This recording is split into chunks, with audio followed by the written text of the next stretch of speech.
ఇక బీజేపీ మాజీ MP Bandi Sanjay BRS పై కీలక వ్యాఖ్యలు చేశారు.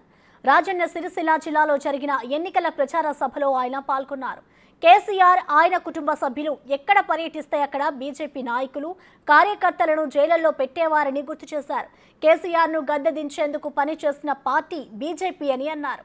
ఇవి రాష్ట్రం కోసం కాదు, దేశం కోసం, దేశ రక్షణ కోసం జరుగుతున్న ఎన్నికలని, మోడీని ప్రధాని చేయడం కోసం ఓటు వేయాలని కోరారు.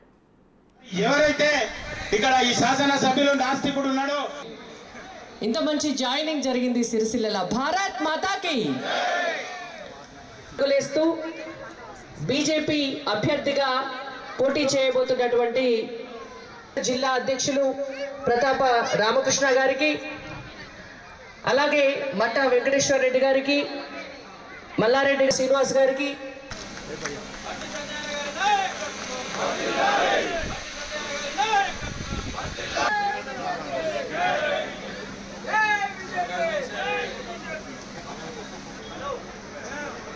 ఈ జిల్లా అధ్యక్షులు కోడూరు భాస్కర్ గారిని వేదిక మీదకి రావాల్సిందిగా కోరుతున్నాం.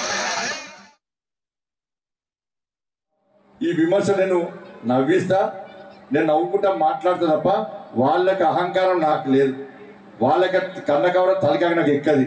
ఎందుకంటే ఆయన అధికారులప్పుడు కన్నకవరం తలకాయకి ఎక్కి అలా కేసీఆర్ కొడుకు ఏ విధంగా రాసి రంపాన పెట్టిండో మీరు చూడలేక ఇక్కడ మా కార్యకర్తలు శిశువులు ఉన్నట్టు వీళ్ళందరూ ఇలా నవ్వుకుంటున్నారు. ఇలా ఉన్నాడు దానిక వీళ్ళందరి పేరు కేసులు ఉన్నాయి.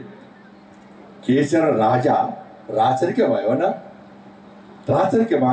కేసీఆర్ కుటుంబ సభ్యులు ఊళ్ళకి వస్తే గతంలో రాజుల కాలంలో చెప్పులు తీసి నెత్తి పెట్టుకుంటారట. ఇక చెప్పులు తీసి నెత్తి పెట్టుకోవడం తప్ప అన్నీ అనుభవించారు వాళ్ళు. ఇక కేసీఆర్ కుటుంబ సభ్యులు ఊళ్ళకి వస్తే మా భారతీయ జనతా పార్టీ కార్యకర్తలను 2 రోజులు పోలీసులు ఎత్తుకపోయాక 2 రోజులు పోలీసులు ఎత్తుకపోదు.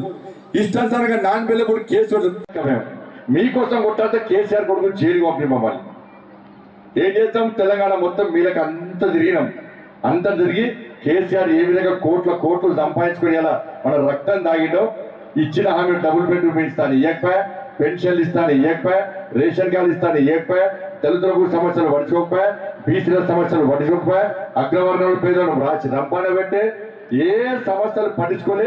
ఇలా నేతల గురించి పట్టించుకోలేదా? ఎవ్వరి గురించి పట్టించుకోలేదు. కాబట్టి తెలంగాణ మొత్తం ప్రజా సంగ్రామ యాత్ర చేసి పేదోళ్ళందరూ కలిసి వాళ్ళ లోపల చైతన్యం రగిలించి ఇవాళ కేసీఆర్ గద్దెదించిన పార్టీ భారతీయ జనతా పార్టీ. మాకు అధికారం రాకపోవచ్చు, నరేంద్ర మోడీ ఉన్నాడు. కాబట్టి దయచేసి ఆలోచించండి. ఇవి రాష్ట్రానికి సంబంధించిన ఎన్నికలు కావు, దేశానికి సంబంధించిన ఎన్నికలు, దేశ రక్షణకు సంబంధించిన ఎన్నికలు, దేశ అభివృద్ధికి సంబంధించిన ఎన్నికలు, ఇవాళ దేశంలో పేద ప్రజల బతుకుల కోసం జరిగే ఎన్నికలు. కాబట్టి నరేంద్ర మోడీ లేని దేశాన్ని పేద ప్రజలు ఊహించుకోలేరు. ఏదైనా మోడీ మోడీ మోడీ మోడీ అంటున్నారు.